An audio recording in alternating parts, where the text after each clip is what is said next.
What is happening, church? Welcome to Deep Dive Live number 71, I think. Wow, I'm professional. Today, we will be looking at, wow, wonderful signs and beautiful gates. Don't ask me how long it took me to come up with that one. It's embarrassing. So we are in Acts chapter 2. We'll be picking up in verse 40. We will be working out of the New King James Version of the Bible as we have this entire deep dive series. Excuse me, I think I have a hair in my eyelash. And I will be working with the New King James Version of the Bible with blueletterbible.org web-based service. Yes, this hair is bothering me tremendously. I should probably pre-record this stuff. At any point, one of the things I do, getting back to the point, as this is a ministry, I do want to reach out and say thank you for being a part. And I do want to know that I am actually here to serve. So I do these lessons because these are things that interest me, and hopefully they interest you as well.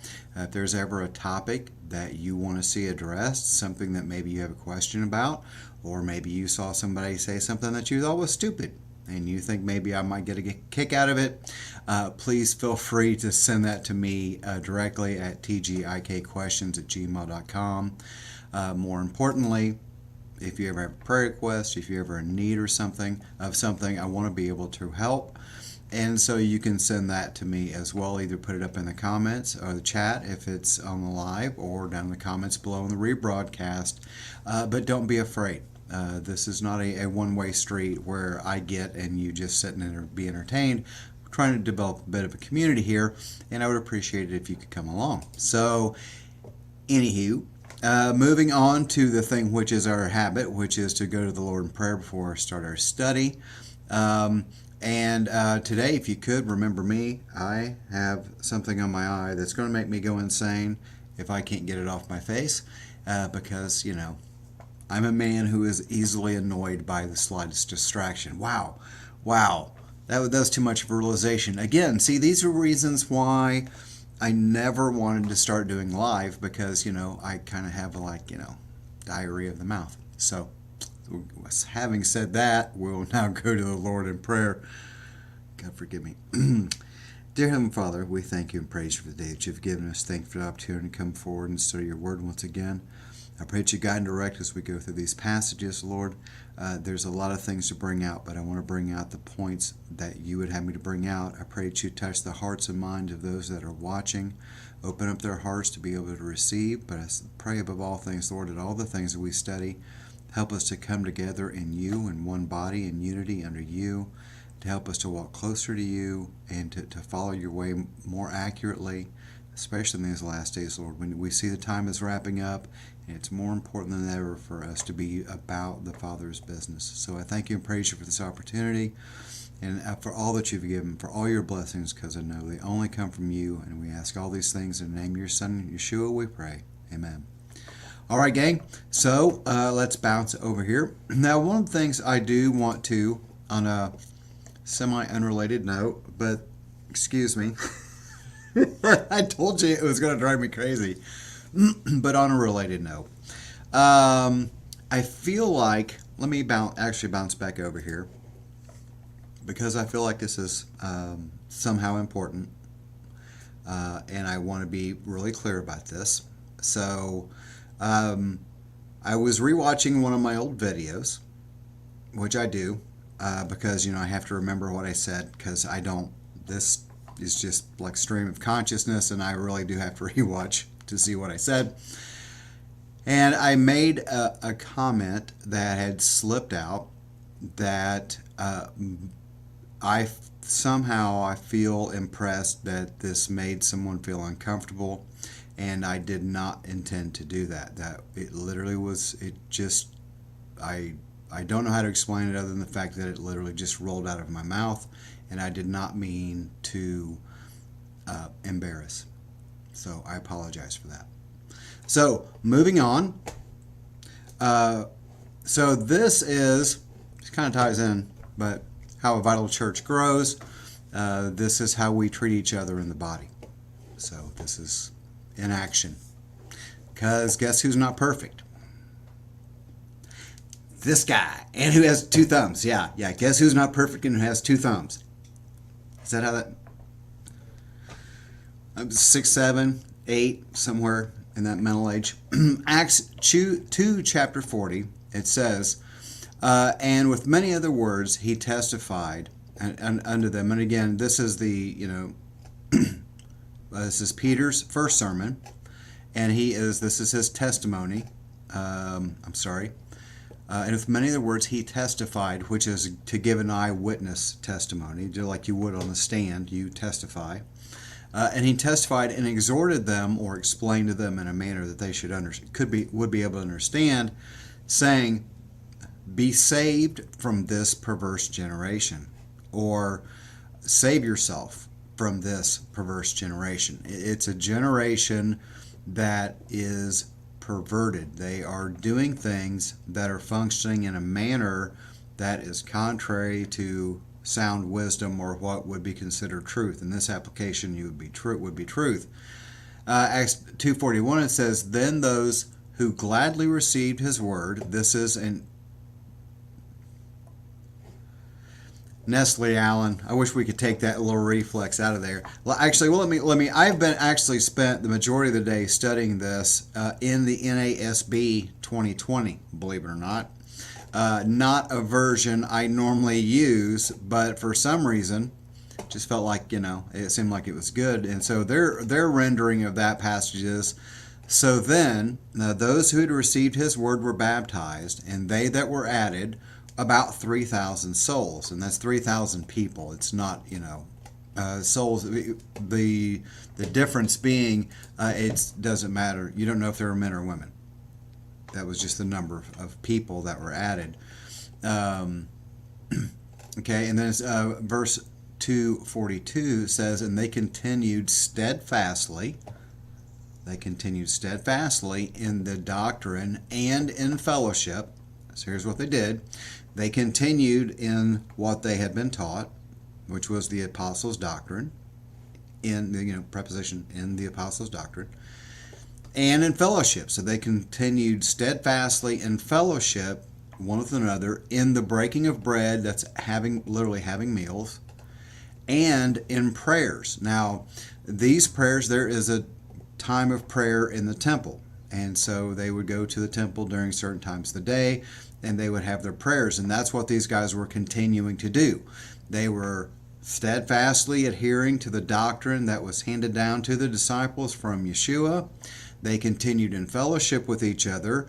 They ate in each other's houses and communed in each other's houses. The breaking of bread, which would be referring back to the Last Supper. Anytime you do this, remember me. And what's he do? He's breaking bread. He's taking artone. He's taking leavened bread, which is their everyday bread. He's taking their everyday bread and he's breaking it, and he's passing it around with his friends and having a meal as a way of community, as a way of building the community. And also in their time of prayers in the temple. Acts 2:43 says, "Then fear," and this is a reverential fear. This is a parental fear. And I'm hesitant to say that because there's so many crappy parents out there that well, it's a reason why there's so many people that have trouble believing that there's actually a God, is because their mom and dad were POSs. And so, because unfortunately that's where we kind of get the established idea of how parental love is, and that's the example the Bible gives, is parental love. But then when you see the distorted parental love that we have, unfortunately that's common, that most people see, it makes sense. But he gets past that. He can get past that. So I'm really rabbit. It says, and the fear came upon every soul, and many wonders and signs were done through the apostles. So I would say that it's probably more of a because that fear came upon every soul because many wonders and signs were done through the apostles. These were things that were historically done by the prophets. And so the prophets would come and work miracles. And then you see Yeshua come and he works miracles. And then, Yeshua tells the disciples that these things that I've done, you'll do, and you'll do greater, because I go to the Father to send you the Comforter. And that's where the power comes in, which we just saw in our, literally in our very last lesson, I believe it was. But it says, now this is really where I want to kind of hang our hat a little bit on today. It says in Acts 2:44, it says, now all who believed were together and had all things in common, and sold their possessions and goods and divided them among all as anyone had need. So this picture, it means a little bit more. It means a lot more, but today we're only going to talk about what a little bit more this means than what is commonly told. What you've always heard is true, it's accurate, so I'm not going to try to upset your apple cart here. But when it says, now all those who believed were together and had all things in common, when it says they had all things in common, that's not something, when you look at how that's actually represented in the Greek language, that's difficult to really translate clearly. This is their thoughts, their purposes, their expressed goals. They were all in alignment with each other. They were in one mind. They didn't have a hive mind, but they had the same mindset, and they were looking for the same goal. Now, did they disagree with each other?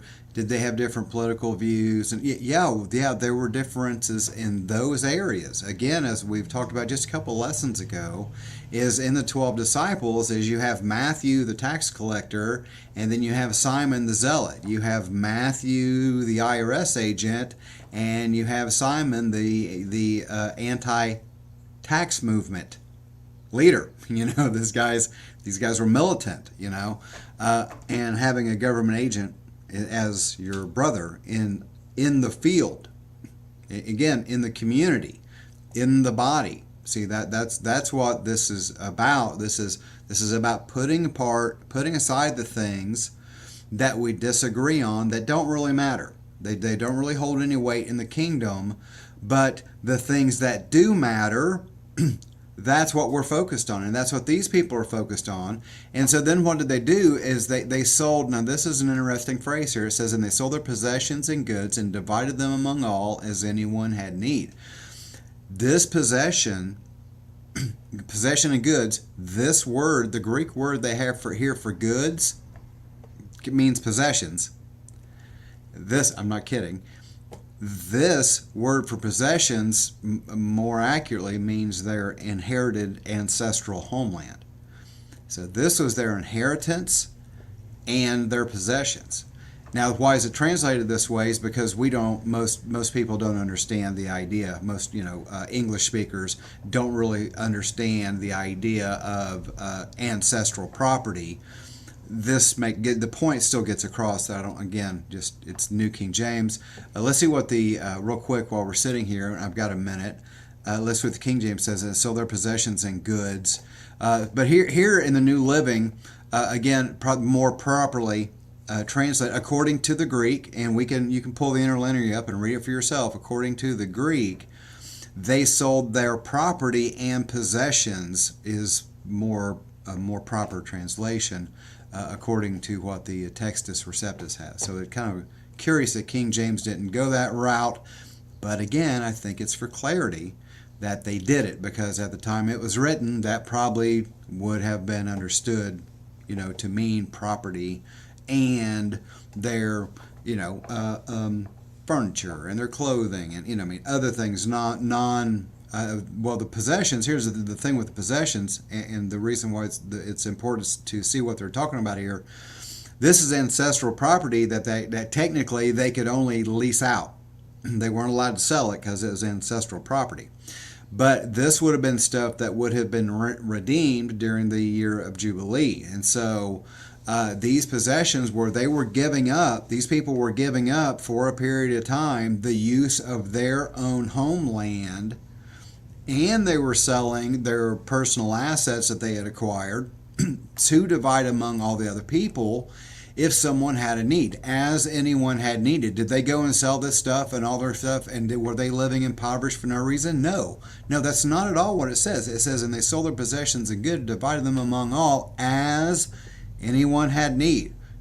There had to be a need. And if there was no, why you wouldn't sell property, especially ancestral homeland, you wouldn't be selling that stuff if no one had to need it. What's you just going to sit there and look at it? That's not how God's temple works.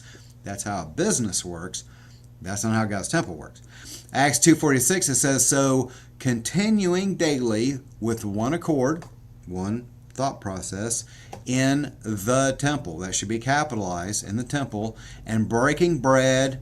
And this is the manner of worship we see established in the New Testament, from house to house. That's how they did it, is they went from house to house and broke bread with other believers, and they ate their food with gladness and simplicity of heart. Or actually, more accurately, it is a simplicity of lifestyle.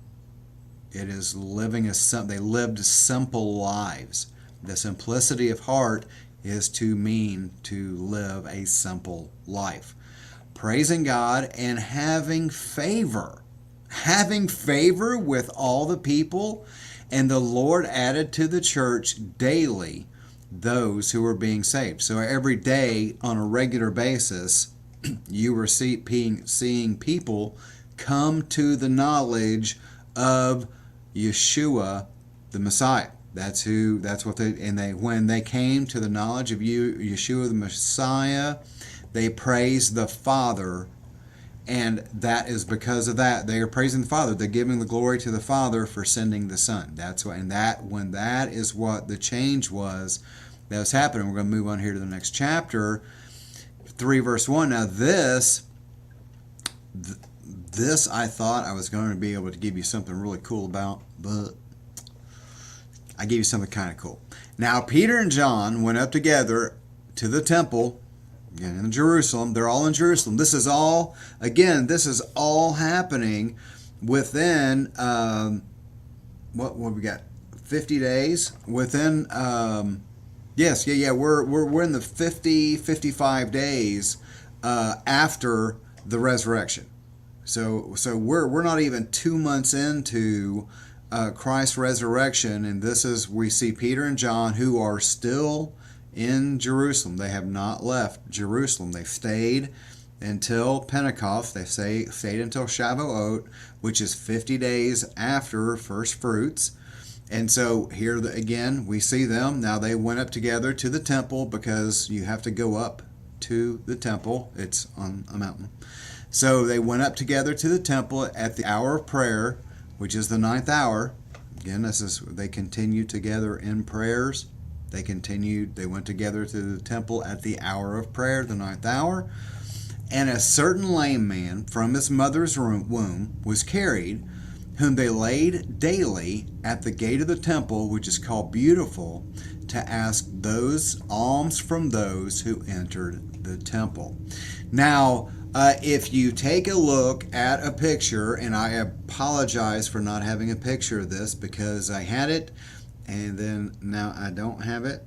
And so actually, you know what? Okay, use your imagination. So there's an argument, and it's the reason why I even bring this up is there's an argument as to where this temple is at. Okay, where this gate's at. So as many of you know, if you picture the temple in Jesus' time, there's the outer walls, and then there's inner gates, and then there's the Holy of Holies in the middle. And so, but there's gates that lead one area to the next. Well, on the main outside wall, there is the gate, which would be the eastern gate, western gate, southern gate. These are the different gates. This is, where Jesus is coming back through the eastern gate. These very, very large gates. There's some people who believe that is the Beautiful Gate. There are other people who believe that there is another gate that was in closer, that actually led directly into the temple. That was not the Holy of Holies, but in the area where the priesthood was in, where all the taking care of the sacrifices was done. There was a yes, a Corinthian brass. Well, some people describe it as doors. Some people describe them as columns.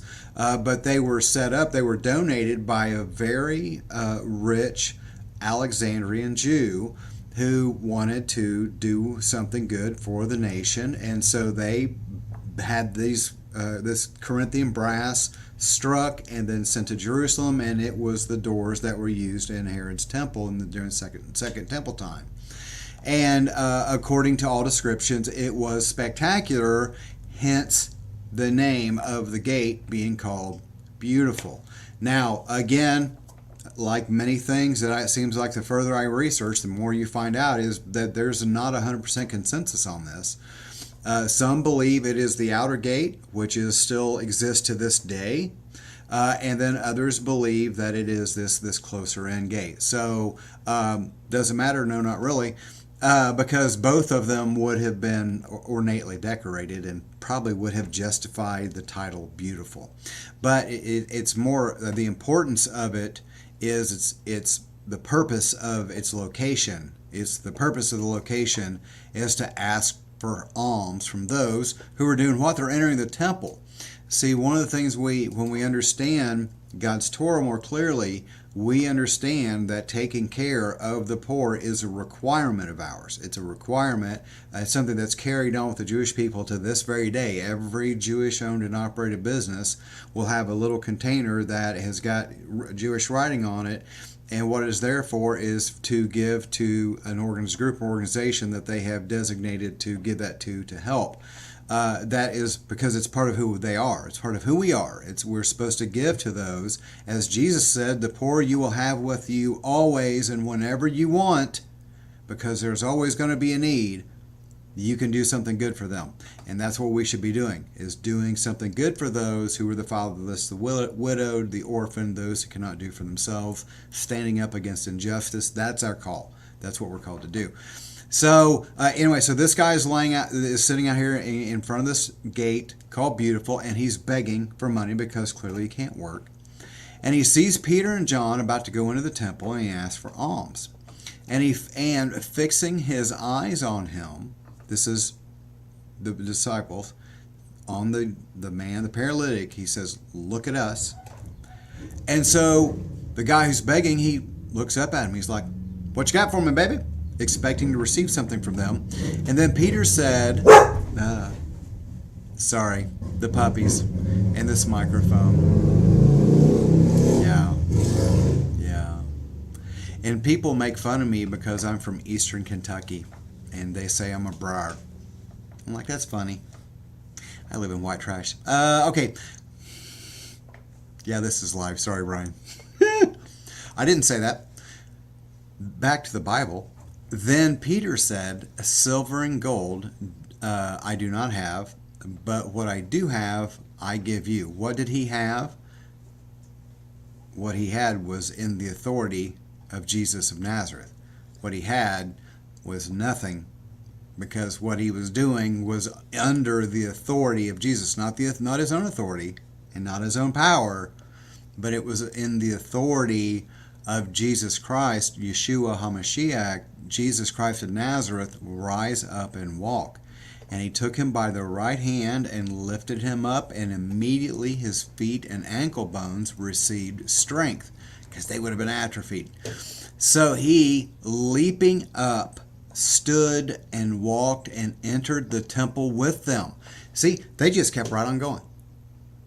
So they reached down. So yeah, I want you to get a mental picture of this. Okay, so when you're going into the temple, from area to area, you climb a certain number of steps. That's 12, 14.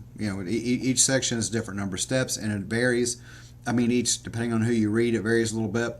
So, history, it was 2,000 years ago. Let's get real. I'm surprised any of it's even there. So, they would walk up these steps, and then they would get closer, and then you go into the inner court area where all of the sacrificing and stuff is actually done. That's where these guys are heading. So they're on this outskirts, and they're walking in, and they reach down, heal this guy. He jumps up and starts praising God, and the disciples just keep right on walking in the temple. They didn't stop and have a prayer meeting. They didn't stop and pass the hat. He didn't get out his soapbox and stand up there and tell everybody. No, because see, he was there to worship their Creator. The disciples were there to worship God. They were not there to do these. They were on a mission to pray. Why does it say they're going? We're going to pray. This guy gets healed on the way. That's awesome. Okay, we're still going to go pray. See, these things were they were commonplace. These were normal events for the first century church. This is the book of Acts, people. This is the book of Acts. And this is what's going on, and hence my argument that there must be a problem with how we're doing things, because this is what the first century church did, and we ain't doing nothing like this. So, is God a liar? Did God fall off the throne? Did he change, or are we doing something wrong? So, apologize again. God bless me with a new microphone I can afford. Man, those things are expensive. Anyway, Acts 3, it says in Acts 3:9, it says, and all the people saw him walking and praising God. In 3:10, we're going to wrap it up here. Man, I can't believe I talked this long. I was prepared to go to the end of chapter 3. Wow. And Acts 3:10 says, then they knew that it was he who sat begging alms at the beautiful gate of the temple, and they were filled with wonder and amazement at what had happened to him. At wonder and amazement. This is the same terminology that we see back in the Gospels, where it says that they looked at him with wonder and amazement. They were look at him with awe. And it is I am shocked by what I see, but then there is admiration to that. It is, and again, you see this, the text actually brings it out. It says that the people spoke well of them. They had favor among the people because they saw that these guys were producing fruit. They were showing forth the fruits that were indicative of those. This is what the Bible tells us, that those that follow me, these are the fruits that you're going to show. These are the fruits that you're going to show, and they were showing them. And so I have to question where we're at with the modern church, because again, if the Bible says this is what we're supposed to be seeing, and then we're not seeing it, you do have to question. Is the Bible not true, or are we not doing what the Bible espouses? So, all right, gang. So I'm going to wrap this up because everybody's out walking their dogs, and to be quite honest with you, you're not going to be able to hear anything in a couple of seconds when they guys cut loose. So, all right, gang. If you guys ever have questions, comments, like I said, throw comments, chat live, comments down below on the rebroadcast. If this is content that you enjoy, if this is something that if you're getting something out of it, here's something I want to make sure. I need to, again, I want to verbalize this just to remind myself and so that you know, this is not for me. I don't do this for my sake, because I do this on my own. So I do this with no camera. All this stuff, studying and stuff I do it because I do it on things that never get videos made on it.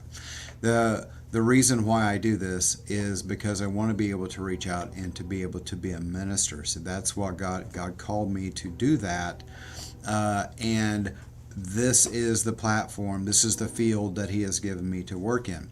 So if there is anything that I can ever do for you and support you as a brother in Christ, please let me know. We need to be bearing one another's burdens. We need to be about the Father's business. The time is wrapping up. We don't have a lot of time left, and we need to warn the people before God closes the door to the ark. So, All right, guys. Great deception is coming our way. And the Bible warns us that if it's possible that even the very elect would be deceived. And if it's such a good deception that those who are learned are almost able to be deceived, where's the majority of the population going to land? And so that's my field. All right. All right, guys. Before I get out of here, as I always say, read and pray every day. If you never learn anything, if you never learn one single thing from me, if you never follow any advice I ever give you, please follow this. Primarily because it's not actually my advice. I kind of stole it from the Bible. I steal all kinds of good advice from the Bible. And you'd be surprised how few people actually know that's where it comes from. And they're going, man, that was pretty smart. And I'm like, yeah, because it's in the Bible.